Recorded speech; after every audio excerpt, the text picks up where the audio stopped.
just a mention of your name.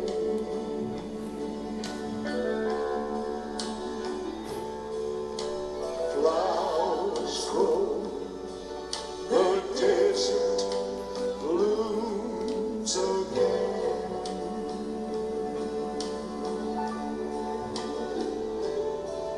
Like fire in winter cold,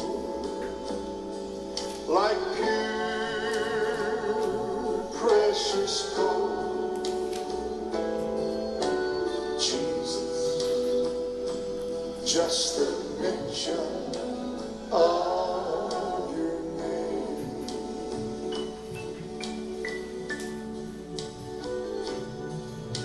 Jesus, just the mention of your name.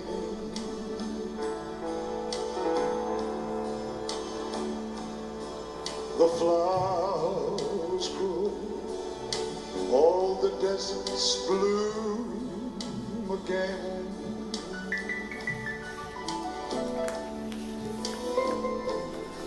Like fire in winter cold,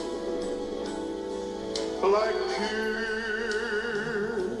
precious gold. Jesus, holy Jesus, just a mention of your name.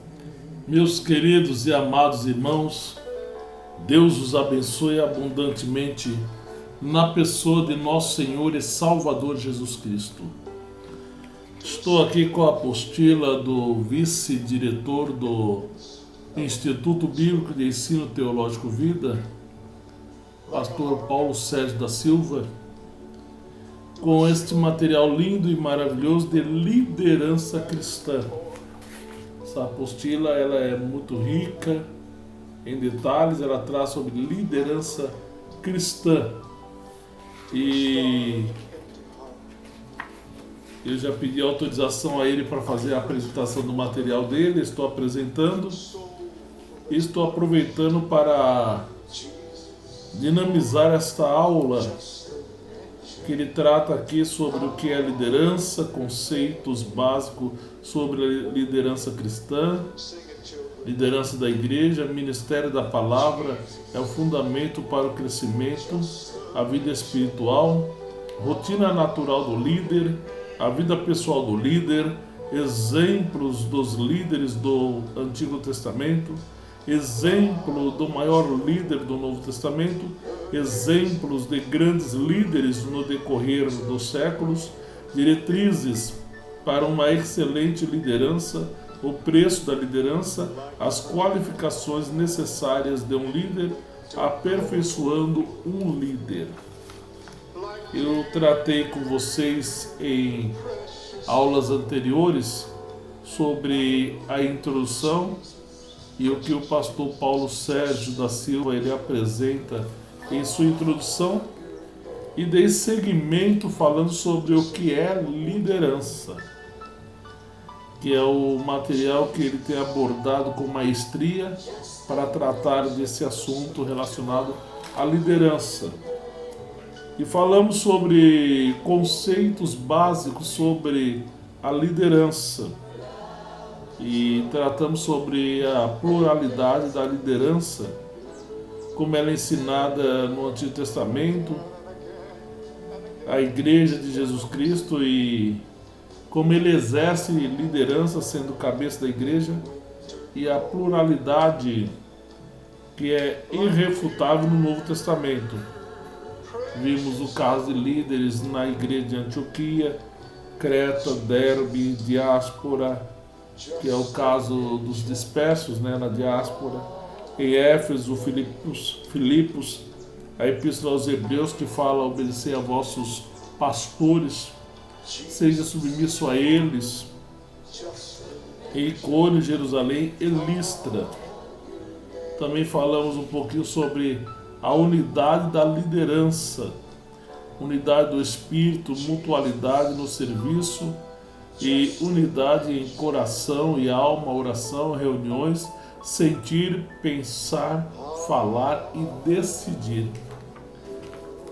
E quero dar continuidade neste momento utilizando o material de meu amigo, pastor Paulo Sérgio da Silva, que é o vice-diretor do nosso Instituto Bíblico de Ensino Teológico Vida. E por falar de Instituto Bíblico de Ensino Teológico Vida, o mesmo está à sua inteira disposição com os cursos básico de teologia, médio em teologia, bacharelado em teologia, formação de obreiros, missões, capelania cristã, escatologia, teologia da liderança cristã. Também temos vida e ministério do apóstolo Paulo e tantos outros cursos que você poderá adquirir. São mais de 200 cursos pelo Instituto Bíblico de Ensino Teológico Vida e você poderá estar juntamente comigo absorvendo desse conhecimento bíblico, desse conhecimento teológico e crescendo na graça e no conhecimento de nosso Senhor e Salvador Jesus o Cristo. Observe, meu querido, que o ponto número 4 desta homilia, ele vai tratar sobre ministério da palavra. É o fundamento para o crescimento. E é muito importante a pessoa ela priorizar a palavra de Deus. Se nós não priorizarmos a palavra de Deus, nós não teremos crescimento bíblico, não teremos crescimento teológico, pois é necessário a prioridade da palavra de Deus sobre a nossa vida. Quando você prioriza a palavra de Deus, valoriza a palavra de Deus, você começa a crescer cada vez mais na graça e no conhecimento de nosso Senhor e Salvador Jesus Cristo, conforme o apóstolo Paulo, o apóstolo Pedro, melhor dizendo, ele vaticina na sua segunda carta a Pedro, capítulo 3, versículo 18. Antes crescer na graça e conhecimento de nosso Senhor e Salvador Jesus Cristo. Então, o ministério da palavra é o fundamento para o crescimento. Veja que em primeira epístola de Paulo a Timóteo, capítulo 4, versículo 6 ao versículo 16, nós vamos observar essa dinâmica. Do versículo 6 ao versículo 11, nós temos aqui relacionado ao bom ministro. E do versículo 12 está os exemplos aplicados. E do versículo 13 a 16 nós temos os mandatos, que é dado ordem para o exercício desse ministério, desta obra a qual o Senhor nos tem chamado. E o Paulo, o apóstolo, ele começa a tratar com o jovem Timóteo, dizendo: propondo estas coisas aos irmãos, serás bom ministro de Jesus Cristo, criado com as palavras da fé e da boa doutrina que tens seguido, mas rejeita as fábulas profanas e de velhas caducas, e exercitas-te a ti mesmo em piedade, porque o exercício corporal para pouco aproveita, mas a piedade para tudo é proveitosa, tendo a promessa da vida presente e da que há de vir. Fiel é esta palavra digna de toda a aceitação, porque para isto trabalhamos e lutamos, pois esperamos no Deus vivo, que é o Salvador de todos os homens, principalmente dos fiéis. Manda estas coisas e ensina-as. Ele trata do versículo 6 ao versículo 8, ao versículo 11, tratando sobre um bom ministro. No versículo 12, nós temos exemplos. Ninguém despreze a tua mocidade, mas seu exemplo dos fiéis na palavra, no trato, no amor, no espírito, na fé, na pureza. E adentrando para o versículo 13 a 16, nós temos os mandatos. Os mandatos que são ordens de trabalho e ordem de um bom preparo, de um bom obreiro. E Paulo ele diz: persiste em ler, exortar e ensinar até que eu vá. A ordem de Paulo para Timóteo é ele persistir em leitura, em exortação e ensinar a verdade da palavra de Deus até que Paulo apareça. Não desprezes o dom que há em ti, o qual te foi dado por profecia, com a impulsão das mãos do presbitério. Medita estas coisas, para que o teu aproveitamento seja manifesto a todos. Tem cuidado de ti mesmo e da doutrina. Persevera nestas coisas, porque fazendo isto te salvarás tanto a ti mesmo como aos que te ouvem. Então observe que nós temos aqui o ministério da palavra, que é o fundamento para o crescimento. Sem esse fundamento não tem crescimento, não dá em hipótese alguma. Então veja que a ordem de Jesus é para que olhássemos os campos prontos para a ceifa. Isso está retratado em Evangelho de João, o Evangelista, capítulo 4, versículo 35, a dizer: não dizeis vós que há 4 meses até que venham a ceifa? Eu, porém, vos digo, levantai os vossos olhos e vede os campos brancos para a ceifa. Então a ordem de Jesus é para que olhássemos para os campos prontos para a ceifa. O campo está preparado para a colheita, para a ceifa. E o nosso posicionamento qual é? É estar preparado também para poder ceifar, colher as almas para o reino dos céus. Então observe que, e diante da necessidade do mundo, temos que reconhecer que é tempo de crescer e melhorar e progredir no que diz respeito principalmente ao ministério da palavra. Observe que é muito importante isto aqui, ministério da palavra. Conselhos do apóstolo Paulo ao jovem pastor Timóteo é de que medite estas coisas e nelas se diligente, para que o teu progresso a todos seja manifesto, que é o que está em 1 Timóteo 4, versículo 15. Medita estas coisas. Meditar aqui é preste muita atenção. Preste muita atenção. Ocupa-te nelas. No caso aqui nós temos uma devoção total, para que o teu aproveitamento seja manifesto a todos.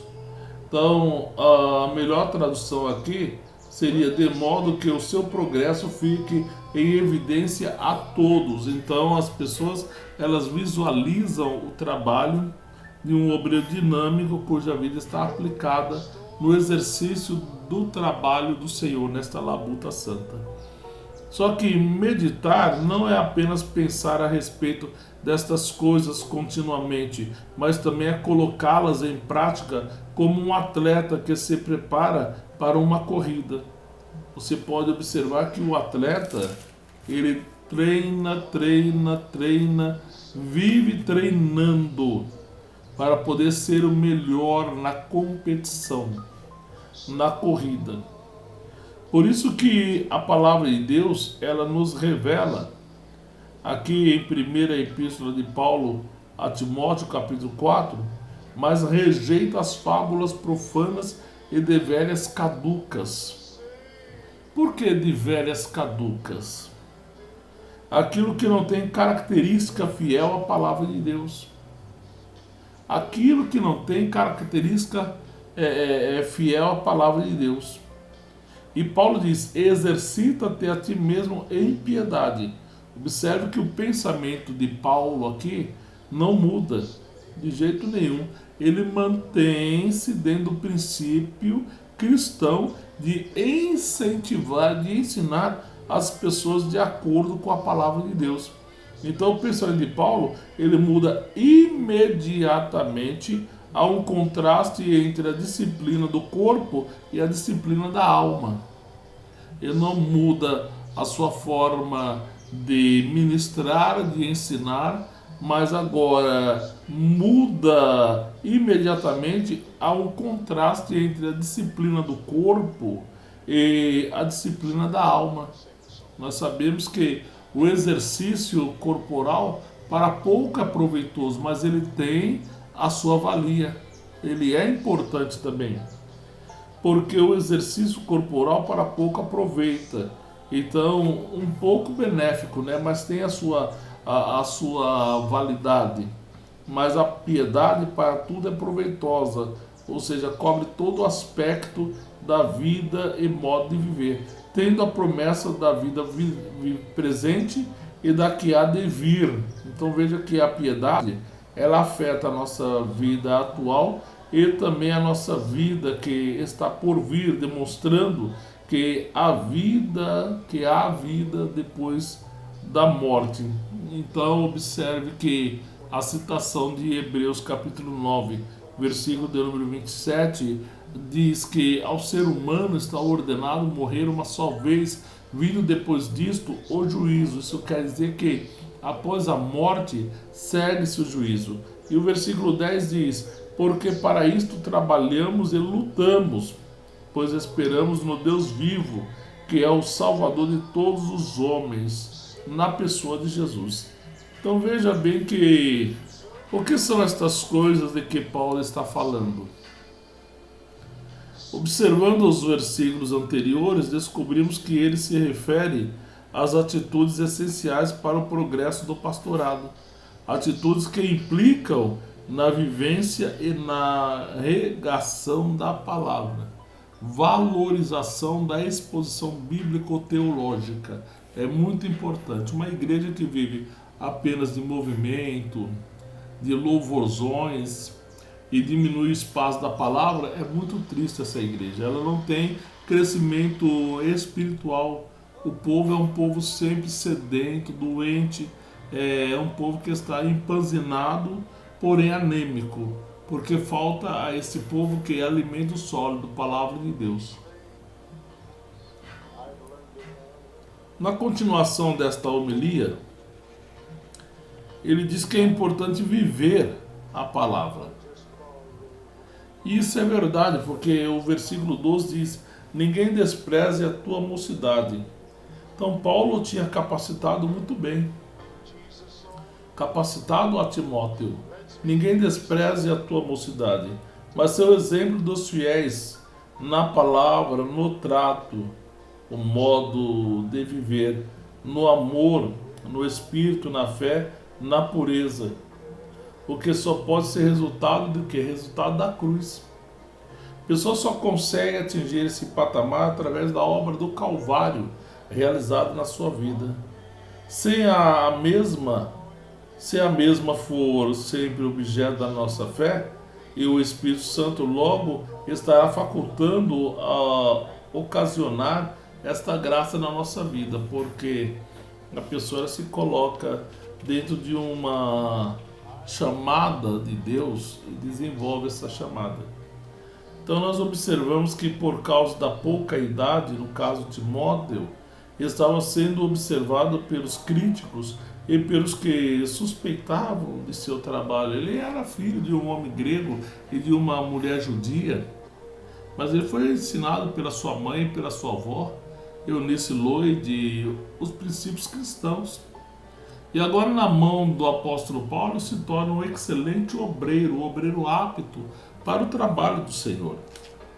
Veja que o apóstolo Paulo, então, ele aconselha o jovem pastor a ser o exemplo de conduta e também a ser um padrão em 3 qualidades básicas. Quais são essas 3 qualidades básicas?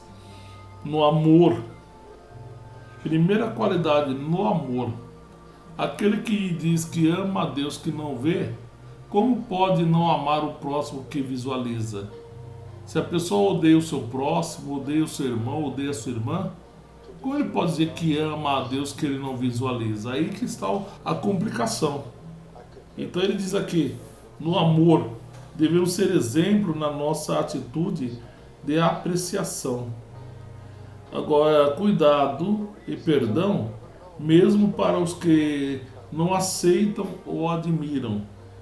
Isso é muito importante. Outro ponto que ele coloca, eu acho correto, na fé. Mostrar fidelidade constante a Cristo e a sua palavra. Terceiro, na pureza.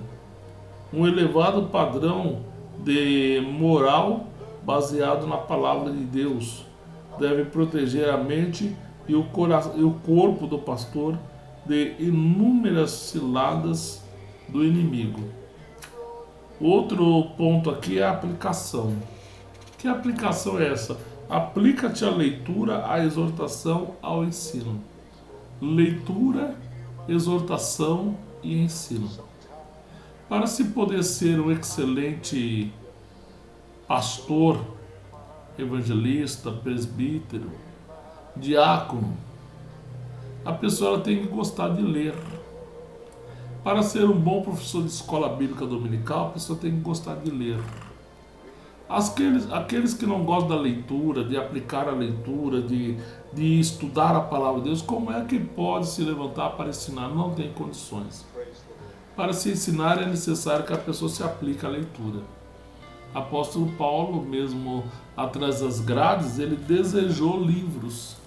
Isso está aqui, ó, segunda epístola de Paulo a Timóteo, capítulo 4, versículo de número 13, onde o apóstolo Paulo, ele, dando as instruções, ele diz: quando vieres, traze a capa que deixei em Trode, em casa de Carpo, e os livros, e principalmente os pergaminhos. Observe que ele coloca aqui 3 itens fundamentais que é para levar para ele no tempo em que ele estava ali na masmorra gélida. Ele pede a capa, ele pede os livros e ele pede os pergaminhos. Observe que possivelmente era verão quando Paulo escreveu esta epístola, e se ele sobrevivesse até o inverno, necessitaria da capa. A masmorra que ele estava preso era gélida, era fria, gostaria de se aquecer, e também serviria para proteger os livros e os pergaminhos. Aí observe que ele pede a capa. E se ele sobrevivesse até o final, até o inverno, necessitaria da capa, desta capa. E os livros, principalmente os pergaminhos, refere-se aos livros do Antigo Testamento. Então ele quer ler livros e pergaminhos. Ele quer estudar, continuar alimentando a sua mente. Não quer ficar com a mente vazia como alguns as têm nos dias atuais. Mente desocupada é a oficina do diabo. Aí que está o X da questão. Mente desocupada é a oficina do diabo. Espírito vazio é alvo do diabo. Então a pessoa ela tem que se ocupar. Se ocupar com a palavra de Deus, se ocupar com as coisas de Deus, manter a sua vida espiritual elevada diante do Pai, do Filho e do Espírito Santo. Então o que ele coloca aqui, em segundo ponto, é na fé. Mostrar fidelidade constante a Cristo e a sua palavra. Nós temos visto que muitas pessoas, infelizmente, já não mostram mais essa fidelidade a Cristo e a sua palavra. Alguns lembram que a Bíblia existe só no momento de ir para a igreja. Alguns, não vou generalizar. Mas uma boa maioria agora nem Bíblia mais quer carregar por causa da tecnologia, por causa dos celulares de últimas gerações, iPod, iPad, que eles estão utilizando como Bíblia eletrônica. O perigo é se foi assaltado e levar o celular, iPad e iPod embora, como é que eles vão ler, né, a Bíblia? Você não é nenhum ladrão querer roubar a Bíblia das pessoas, mas querem roubar dinheiro e celular e outras coisas mais, mas não querem Bíblia. O problema no meio dos chamados evangélicos é isso, que eles perderam o prazer pela palavra de Deus. E quando se perde o prazer pela palavra de Deus, a frieza toma conta da alma dessa pessoa. E isso é um problema muito sério, quando você permite que a frieza tome conta da tua alma. Mateus 24, versículo 12 diz: e por se multiplicar a iniquidade, o amor de quase todos, muitos na realidade, quase todos, se esfriará. Observe, meu irmão, que a igreja de Éfeso, na cidade de Éfeso, era uma igreja dinâmica, era uma igreja ativa, era uma igreja viva. Mas no decorrer dos anos, o povo foi se afastando da palavra de Deus, se esfriando, ficando completamente distante de Deus. Hoje, a cidade de Éfeso nada mais é do que ruínas e um monte de pedras reviradas. Olha a situação, uma igreja que foi muito dinâmica naquela época, um povo muito despertado, onde até o apóstolo João fez a revelação do livro do Apocalipse. E hoje não passa de ruínas e montões de pedras. Como muitas igrejas que foram sacudidas por pastores como John Wesley, onde Charles Haddon Spurgeon ministrou, Eduardo Lima Moody, onde vidas foram alcançadas, onde se pregou o sermão de Jonatas Eduardo, de pecadores nas mãos de um Deus irado. Você vê na Europa hoje lá esses templos lindos, suntuosos, se tornando o que? Mesquitas, bares, restaurantes, danceterias, boates, bordéis. Por quê? Porque o povo esfriou na fé, afastou-se de Deus e permitiu que o secularismo tomasse conta do coração deles. E o povo se tornou materialista. E o conceito darwiniano adentrou forte dentro do conceito de ensinamento deles, de uma tal maneira que eles abandonaram a verdade da palavra de Deus. Só que a ordem quer persistir em ler, conforme está aqui no versículo de número 12. Primeira Epístola de Paulo a Timóteo 4, versículo 12. Ninguém despreze a tua mocidade, mas seu exemplo dos fiéis na palavra, no trato, no amor, na fé, na pureza. Na pureza. E o versículo 13. Persiste em ler a simples leitura da palavra de Deus. Exortar, proclamando a verdade e pregando o evangelho. E ensinar até que Jeová, refere-se a instruir a palavra corretamente. Tem duas palavras dentro do conceito teológico. Uma chama-se exegese, a outra chama eisegese. A exegese é pura, é ortodoxa, é extraída dentro da Bíblia, o que a Bíblia tem como revelação. Já a eisegese é contrária à primeira. Ela força o texto a dizer aquilo que o texto não diz. E é o que muitos pseudos pregadores estão fazendo, forçando a Bíblia a dizer aquilo que a Bíblia não diz. E esse é um problema muito sério. Pessoas que forçam a Bíblia a dizer aquilo que a Bíblia não diz. Mas Paulo lhe dizia, e nós devemos também dizer, serem meus imitadores como eu sou de Cristo. Que é essa colocação que está lá em 1 Coríntios capítulo 11, versículo 11. Isto significa conduta digna de ser seguida em todos os setores da vida. Observe, no lar, na maneira que lidamos, protegemos e amamos a nossa família. No lar, na maneira que lidamos, protegemos e amamos a nossa família. Então nós temos esse ensinamento dado pelo apóstolo Paulo também no lar, maneira de trabalhar, de lidar, de tratar dos assuntos, de proteger e de revelar amor verdadeiro à família. Outro ponto que nós encontramos dentro dessa exposição é nos negócios, na maneira de mantermos compromissos, pagarmos em dia nossas contas. Ninguém está imune de ficar endividado.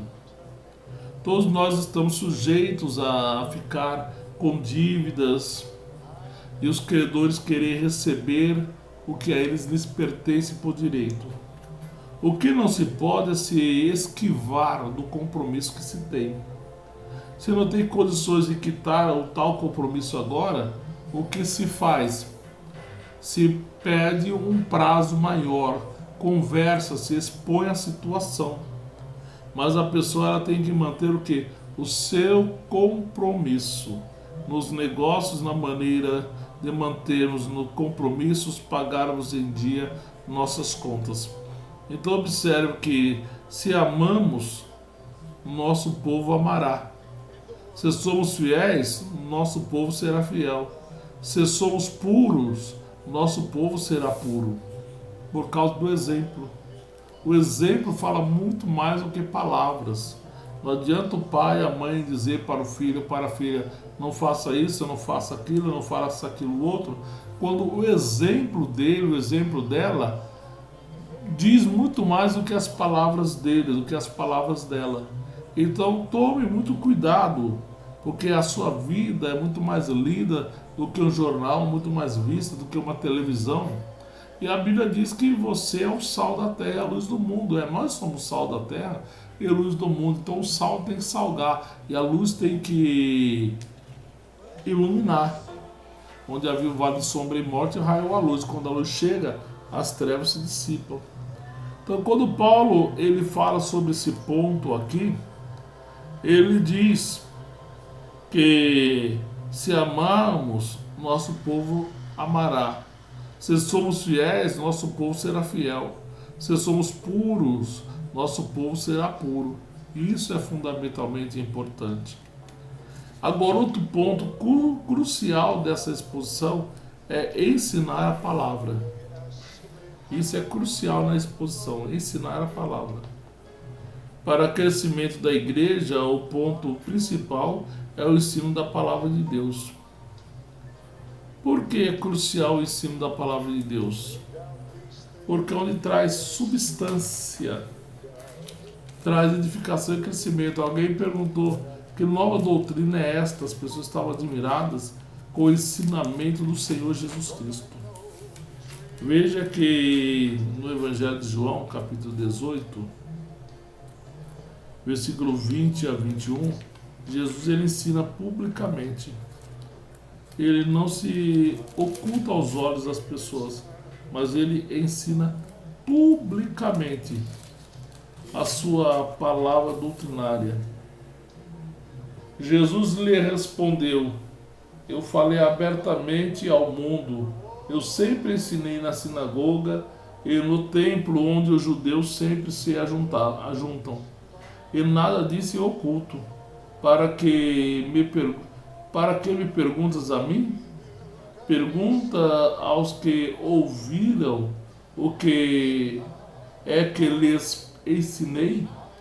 Eis que eles sabem o que eu lhes tenho dito. Então, quando existe aqui um processo e Jesus é questionado dentro desse processo, Jesus não se oculta.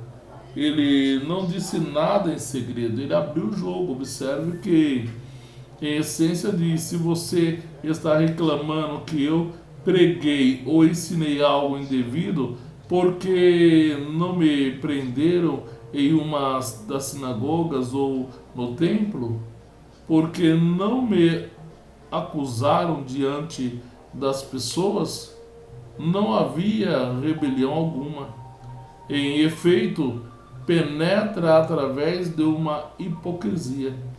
Então observe que o que estava tentando fazer com Jesus nada mais é do que pessoas hipócritas. Veja que o espírito de trevas neles lutava contra o espírito de luz nele.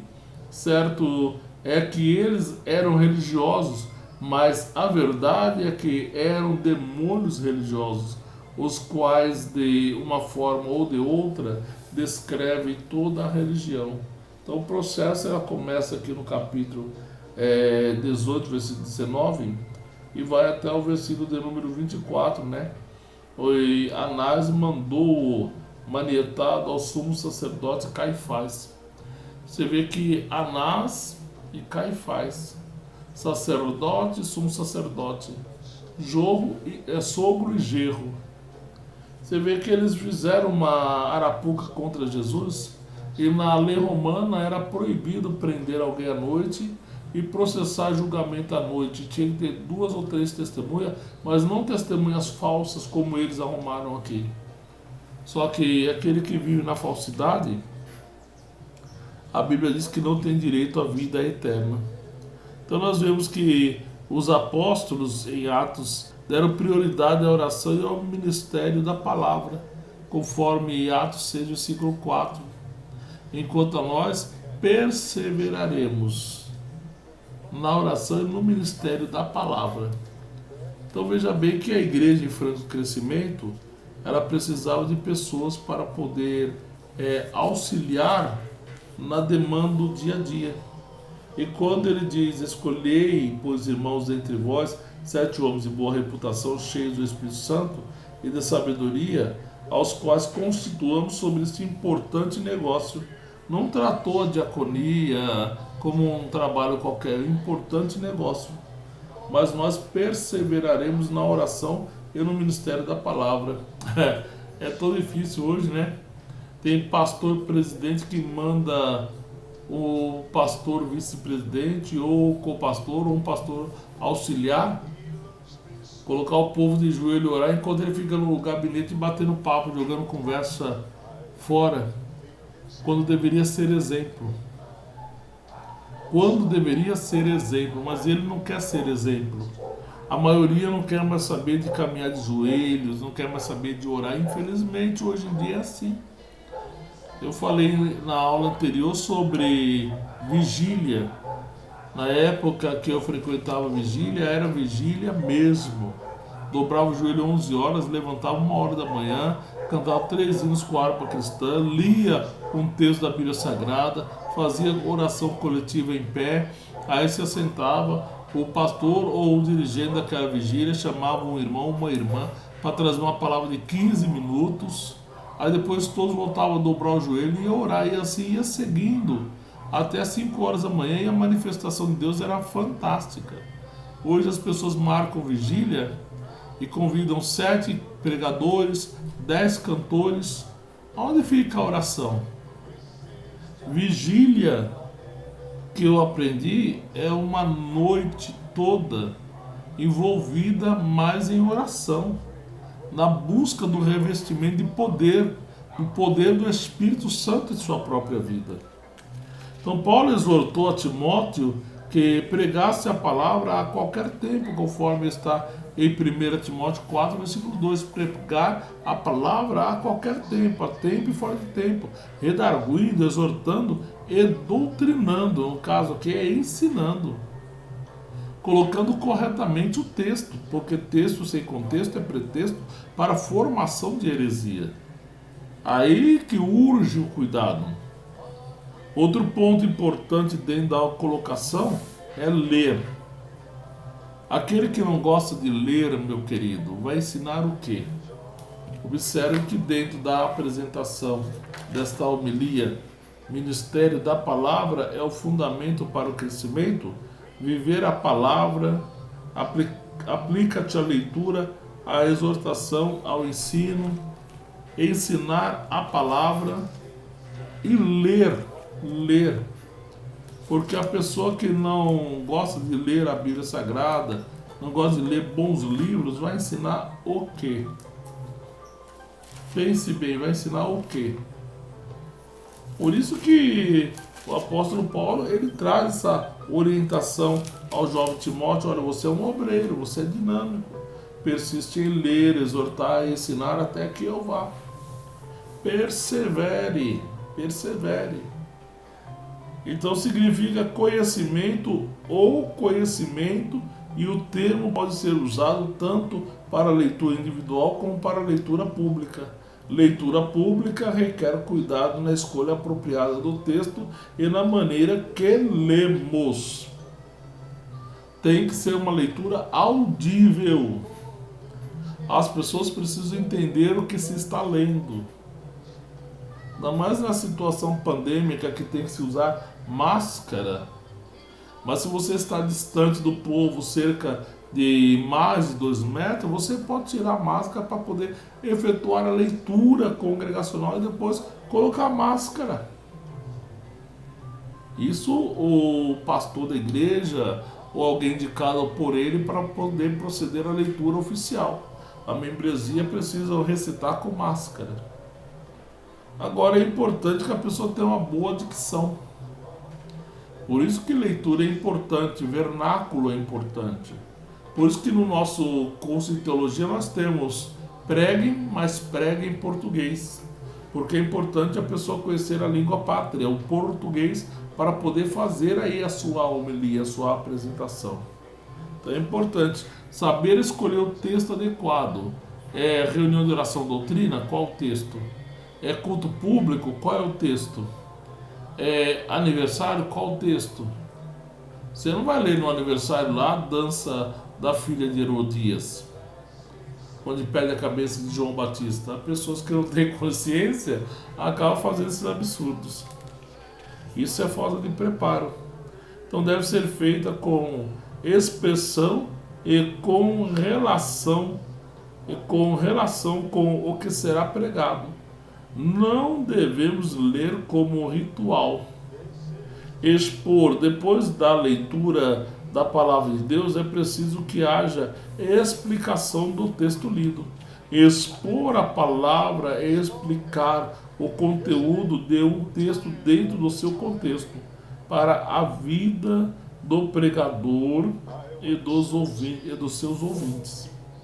Aplicar, o pastor deve ser um mestre por excelência, conforme nós temos em Filipenses 4, versículo 9. Mestre por excelência. Tanto é verdade que quando se lê lá Efésios 4, versículo 11, né? Ele mesmo estabeleceu uns para apóstolos, outros para profetas, outros para evangelistas, outros para pastores e doutores. Pastores e doutores estão interligados. Isso quer dizer que tem que ser um exímio ensinador. Talvez a pessoa não tenha o dom de ensinar, de pregar. Ele pode ser um bom gestor, um bom administrador, um bom construtor de igreja, mas ele tem ladeado a ele pessoas que ele possa usar nessa área.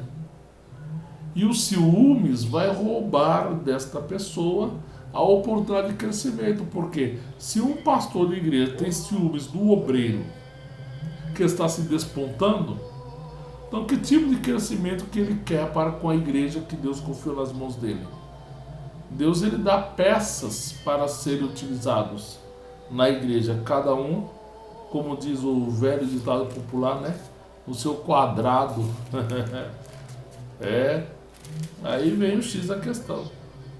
Agora veja bem que Paulo, apóstolo em Filipenses 4, versículo 9: o que também aprendestes e recebestes e ouvistes e vistes em mim, isso fazei.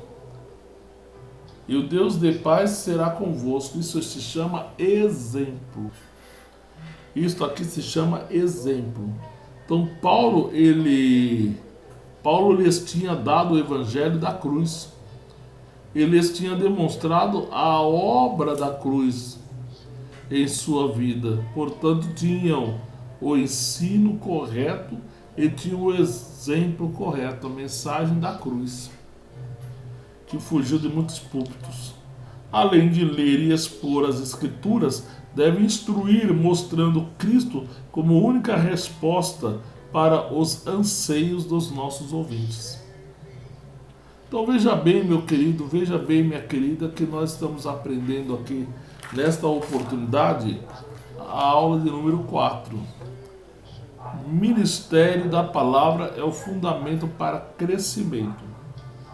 Ministério da palavra envolve viver a palavra, aplica-te à leitura, à exortação, ao ensino, ensinar a palavra, ler a palavra.